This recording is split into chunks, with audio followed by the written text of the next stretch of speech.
ได้ลูกชายแล้วพี่น้องเอ้ย ที่บ่ซื้อถุงเงินแข่งขันถุงเงินเนาะซื้อถุงเงินได้พี่น้องเอ้ยรวมๆกันแล้วในตอนนี้ก็เมื่อวานนี้16ล้านประมาณ500,000กีบเนาะ17 18 19ได้19ล้านแล้วพี่น้องเนาะพี่น้องเนาะก็ได้รวมกัน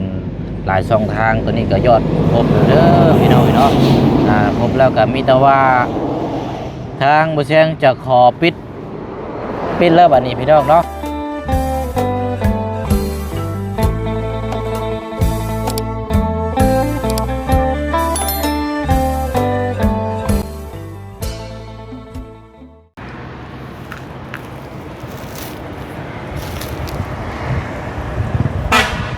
ห่วย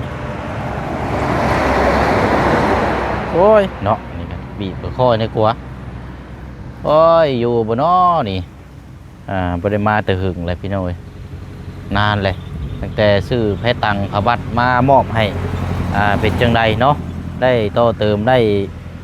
ปกคุมระบบกระตูบน้อยแล้วสำหรับเคสของทางเบาแวงเนาะพี่น้องเนาะที่พิการทางสายตาเอาถือว่ามื้อนี้ผ่านมาเยี่ยมมายามมาอัปเดตเบิ่งนำกันอีกเนาะมาเป็นกำลังใจทางเบาแวงมื้อนี้พี่น้องเนาะซื้อปิ้งไก่ซิโนมาฝากเราอีกคือเก่าไปหน่อยเนาะแต่ว่าบ่ฮู้ว่าสิอยู่หรือบ่โอ้ยหอยไว้นี่ก่อนเพราะว่ามีลูกชายมานำมื้อนี้พี่น้องเอ้ยลายได้นี่ก็กินมานี่หอยไว้นี่ก่อนใช่ย่านเสียงรถได้นี่รถลายโอ้ยเนาะเอานั่งน้องก้อนสักแป๊บนึงใช่นู่นใด เอากับทักทายสบายดีและสวัสดีพ่อแม่พี่น้องเบิร์ดสุขูสุคนเด้อพี่น้องเนาะพบเจอกันอีกคือเก่าตอนนี้กับเวลาเที่ยงแล้วพี่น้องเนาะมาพบมาเจอกันกันกะก้อนจะเข้าไปหาทางเบาแวงเนาะพี่น้องเนาะพอดีว่าทางบุเซียงกับมีข่าวดีสำหรับเคสของทางน้องสอนเนาะพี่น้องเนาะเดี๋ยวแจ้งพี่แจ้งน้องนำกันอีกรอบนึงก่อนเนาะเมื่อวานนี้ก็เลยพูดได้คุยไปแล้วพี่น้องแต่ว่าเมื่อนี้พอดีว่าหลังจากพูดคุยไปเมื่อวานนี้เนาะยอดสมทบซื้อรถมอเตอร์ไซค์ยังบ่พอนะพี่น้องเนาะเพราะว่า16ล้าน500,000กีบเขาไล่ไปตามเรทตามเงินและลองหารเบิ่งมันได้แค่ 24,000 บาทน้อยๆนี่แหละพี่น้องเนาะเพราะว่ารถจักรนี่26,000หรือเกือบ27,000อะไรพี่น้องเนาะยังขาดอยู่ประมาณ3,000 บาทประมาณนี้แหละพี่น้องเนาะหลังจากลงคลิปไปแล้วก็พอดีว่ามีทางแม่พิษสมัยพี่น้องเนาะทั้งแม่เพิ่นก็ถือว่าเป็นหลักๆเลยก็ซอยหลายๆเคสที่ผ่านมาเนาะแล้วก็เคสล่าสุดนึงก็ทางแม่นงเบิ้ลเนาะที่ทางลุงเฮิมเป็นสะพานบุญซื้อรถจักรให้นั่นแหละพี่น้องเนาะในราคาสิอยู่ในราคาเดียวกันนั่นแหละพี่น้อยทางแม่เพิ่นสดซอยเนาะมื้อนี้ก็ทางแม่เพิ่นนะครับได้ส้มก็อยากมีส่วนร่วมซอยทางน้องสอนพี่น้องเนาะงบที่ว่าผู้เชี่ยงแจ้งไปเมื่อวานนี้ว่ายังขาดอยู่เนาะทางแม่เพิ่นก็ได้ฝากเงินมาแล้วพี่น้องเนาะสมทบนำ3 ล้านกีบสำหรับเคสของทางน้องสอนเนาะพี่น้องเนาะบาทนี้ก็จนเกินแล้วบาทนี้พี่น้องเนาะ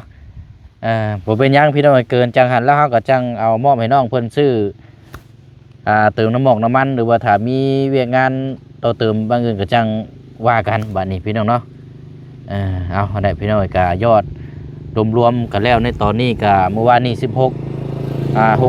ล้านประมาณ500,000กีบเนาะ17 18 19ได้19ล้านแล้วพี่น้องเนาะพอแล้ววันนี้พี่น้องเนาะสำหรับยอดสมทบซื้อรถจักรให้ทางน้องสอนได้พี่น้องเด้อเนาะหลายคู่หลายคนที่ติดตามแล้วก็เป็นกำลังใจให้รุ่นส้มจะให้ทางน้องสอนนี่ได้รถจักรไวๆเนาะพี่น้องเนาะมื้อนี้ก็ทางผู้ใหญ่ใจบุญหลายท่านหลายครอบครัวเนาะเพิ่นก็ได้มีจิตศรัทธาอยากซอยทางน้องสอนพี่น้องเนาะก็ได้รวบรวมกันหลายช่องทางตัวนี้ก็ยอดครบเด้อพี่น้องเนาะครบแล้วก็มีแต่ว่าทางบุเชียงจะขอปิดแล้วบัดนี้พี่น้องเนาะ ปิดยอดสมทบเลยเด้อพี่น้องเนาะทุกช่องทางพี่น้องเอ้ยสำหรับทางรถจักรเนาะปิดช่องทางสำหรับในทีมงาน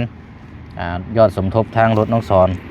มีแต่ว่าถ้าว่าอยากซอยทางน้องเพิ่นแนวทางอื่นก็บ่เป็นหยังพี่น้องเนาะแต่ว่าทางยอดสมทบซื้อรถจักรนี่ครบแล้วพี่น้องเอ้ยอาจจะเกินอีกบัดนี้พี่น้องเนาะไปบ่เสียงก็ดีใจนํพี่น้องเนาะเพราะว่าตั้งแต่เริ่มต้นตั้งแต่มื้อแรกพุ่นแหละที่เฮาได้พูดได้คุยนํกันเนาะว่าโอ้ยอยากเปิดสมทบซื้อรถให้ทางน้องสอนว่าซั่นเนาะก็พูดพอคร่าวๆหลังจากนั้นก็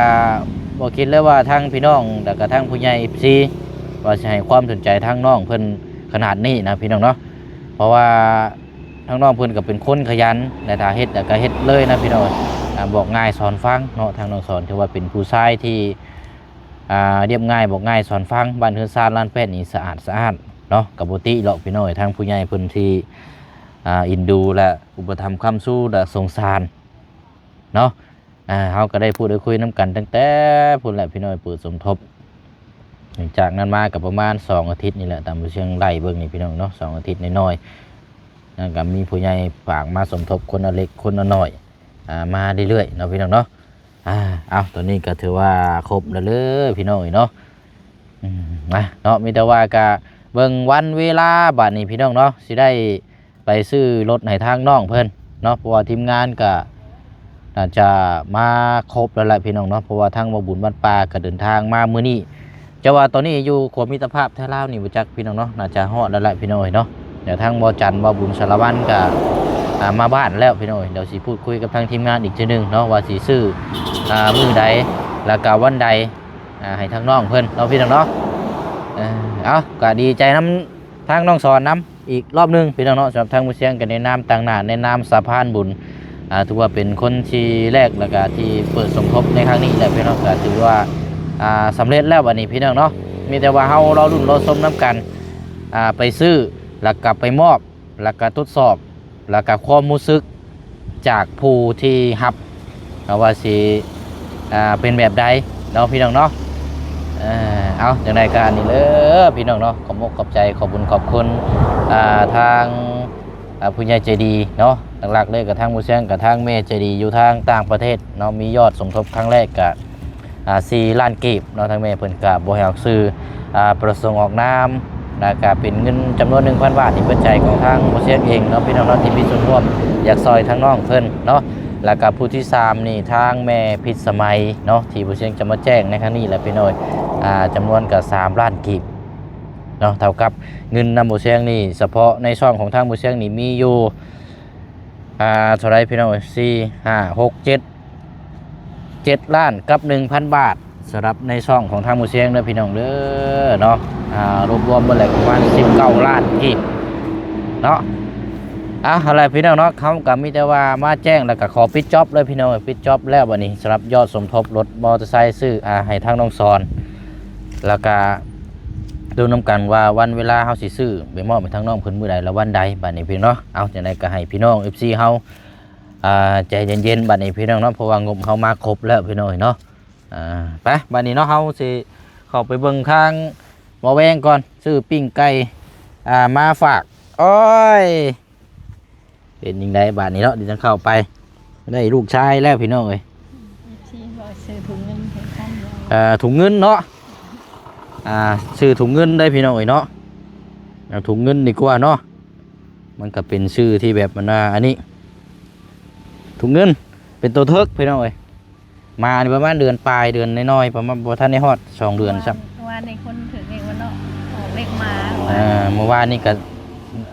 อันนี้แหละพี่น้องเอ้ยตัวนี้แหละหาห่างกับบ่มีขี้ดื้อพี่น้องเอ้ยเนาะไปอะไรพี่น้องเนาะเดี๋ยวเขาไปเบิ่งน้ำกันเนาะสำหรับทางวาแวงจักคิวบุยูเลยพี่น้องไปเดินมานานแหละไปดูน้ำกันว่าบัตรที่วิเชียงซื้อให้ก่อนหน้านั้นเราจะเดินทางไปเซปูนแล้วก็ได้ต่อเติมหรือว่าพวกคุ้มแล้วหรือบ่เนาะหรือว่ามาจังใดนะไปพี่น้องเนาะเดี๋ยวเราไปต่อน้ำกัน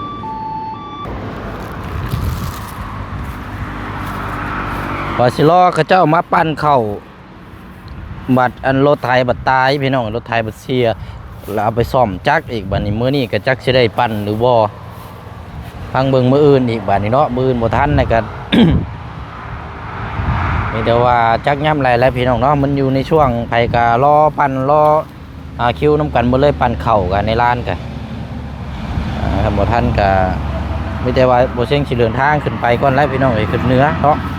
ทางเบิ่งมื้ออื่นพี่น้องเนาะเดินทางเอาเรื่องซื้อรถในทางน้องซอนก็จังไดก็ติดตามเบิ่งน้ำกันเลยพี่น้องเด้อเนาะเฮายอดเฮามีครบแล้วก็ใจเย็นๆบัดนี้พี่น้องเนาะเบิ่งน้ำกันก่อนบ่อยากให้พี่น้องว่าโอ้ยมียอดมาครบแล้วก็เป็นหยังคือบ่เฝ้าซื้อเฝ้าหยังเนาะเพราะว่าอยากแจ้งให้ทาง FC เฮาให้เข้าใจน้ำกันแล้วพี่น้องเนาะบางเทื่อนี่ทีมงานที่มีชวนร่วมน้ำกันนี่บางเทื่อเพิ่นก็มีงานเคสที่จำเป็นต้องไปเก็บอะไรพี่น้องมันต้องรอมื้อวันเวลามาครบแบบเดียวกับที่ผู้เชี่ยวซื้อที่ดินในทางเจืองและพี่น้องทั้งน้องหางเนาะถ้าว่าคนเดียวมันก็ซื้อง่ายพี่น้องเอ้ยแต่ว่ามันก็รอเนาะรอมาเบิ่งน้ำกันหลายคนแหละพี่น้องเนาะอันนี้ก็คือกันเนาะไปแหละพี่น้องบ้านนี้ไปเป็นยังไงเด้เนาะแวงอยู่บ่แวงอยู่บ่เป็นยังไงเด้เนาะ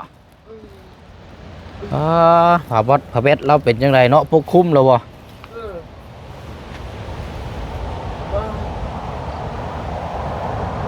ถือว่าตัดแล้วนี่กันเนาะตัดปกคุมอันนี้มองเห็ดอยู่เห็ดกินแล้วอันนี้เนาะเนาะ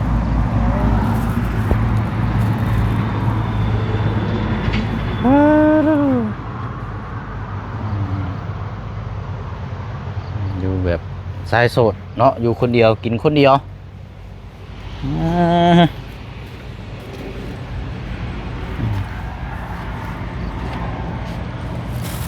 เดี๋ยวเขาไปเบิ่งก่อนเนาะ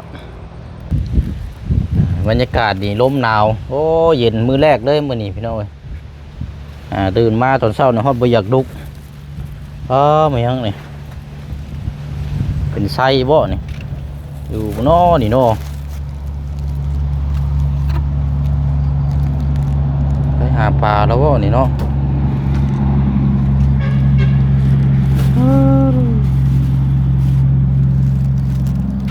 ใช่เนาะเป็นมุ้งเป็นมอนโอ้นี่เด็กพี่น้องเรามาปิดทางนี้นี่เนาะปิดข้างทางนี้นี่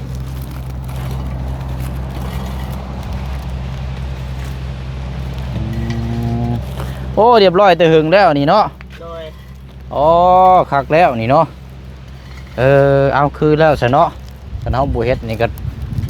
มันก็อยู่บ่ได้แล้วเนาะเปลี่ยนออกเลยแต่ว่าบ่ได้เห็นบรรยากาศทางกันแวงเราอันนี้พี่น้องตอนเปลี่ยนผ้าเนาะเอาสบายดีเนาะโอ้มารอบนี้ผมยาวอีกแล้วนี่เนาะว่าจะได้เข้าไปตัดกับบริษัทไปเพื่อ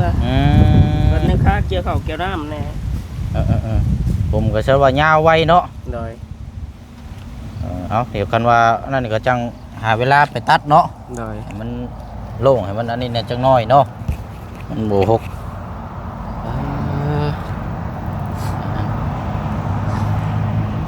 เห็นแล้วตื่นแล้วนี่เนาะโดยแล้วตั้งแต่มื้อนะพุ่นละโอ้เจ้าเห็ดกับไผก่อนนี่นะกับหมูละหมูที่ว่ามาน้ำกันมื้อนั้นบ่โดย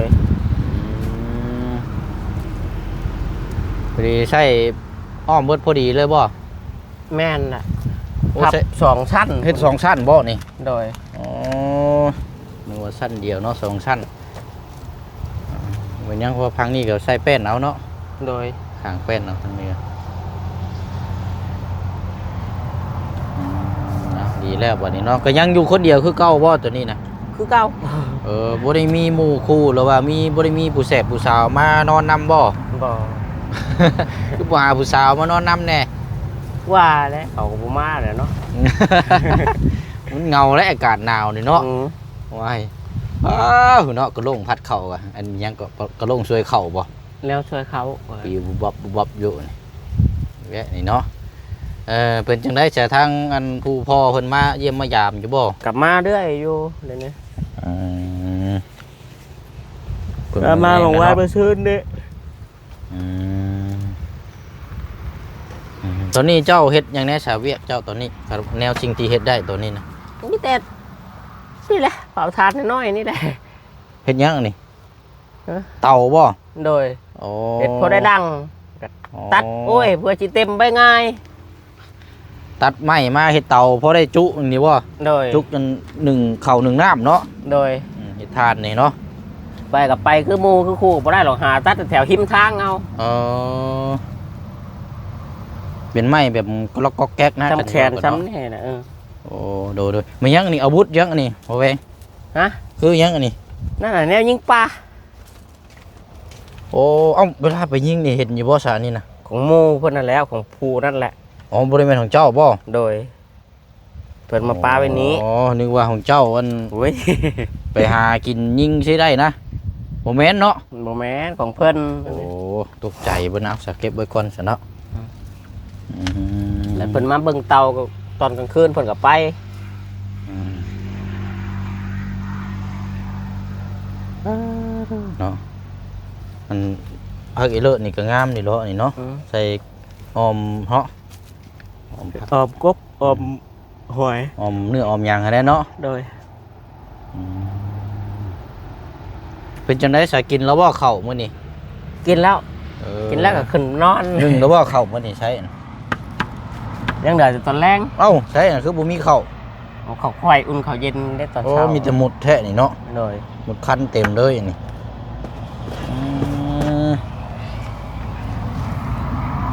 แล้วอันนี้เนาะ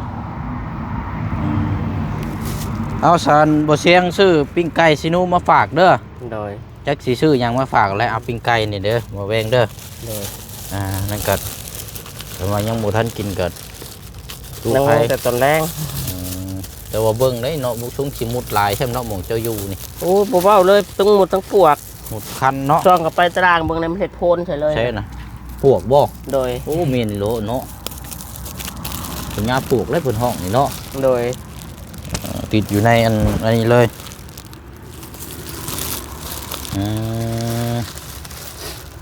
เป็นจังไดนอนรับฝันดีอยู่บ่ ก็ฝันดีอยู่ เมื่อคืนนี่ฝันดีอยู่บ่ โดย หน่อยฝันยังไงล่ะบัดนี้ สิบ่อยากจื้อไปได้แล้วตัวนี้ ห้วยฝันเห็นเลขเห็นเบอร์อยู่บ่ ตัวนั้นคือสิแล้วอยู่ตัวนี้ แล้วนี่คือ แล้วก็ถามคือว่าผู้นั้นบ่พันเห็นได้เห็นเบอร์ก็บ่พัน จันว่ามีฝันดีจันว่ามีเพิ่นมาบอกมาหยังเนาะบ่มีเนาะ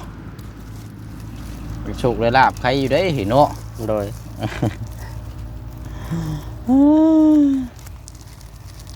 แต่ว่ามาก็แต่หึงแต่บ่ได้มาเนาะสิติดกันนี่แหละ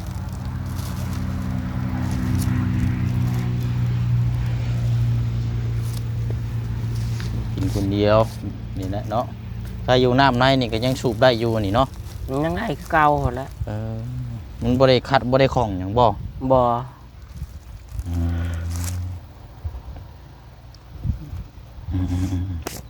ว่าบรรยากาศมันร่มเนี่ยเป็นตะนอนเลย คือบุติแล้วเนาะมันหนาวหากก็เริ่มหนาวแต่มื้อนี้แหละอันโรงงานหยังอันนี้บ่แวงตรงข้ามนี่ ตัวนี้ โดย เค็ดท่อ บ่แม่นโรงงานสิมั่งปูนปีนแบบสิบ่ เป็นผลิตท่อน้ำท่อระเด้ ท่อของน้ำนี่บ่ บ่ท่อเขาใช้ทาง ท่อใหญ่นี่บ่ โดย อ๋อโอ้ยโรงงานนี่พี่น้อง แล้วก็เริ่มสีนั่นได้แล้วสีเจ๊งได้แล้วบัดเฮ็ดบัดบ่เฮ็ด เฮ็ดเป็นบางช่วงบ่ โดย อืม เดี๋ยวของงานใหญ่มันอยู่หน้าเซ็งเท่ากับว่า อันนี้แบบสำรองนะเนาะ โดย พอเดียวเบิ่งนี่มีแต่อันเครือใบไม้ปกชะเบิดแหละเนาะ โดย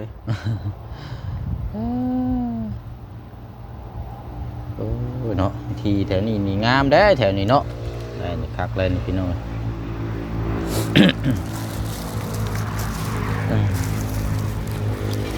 หมอกันเนาะ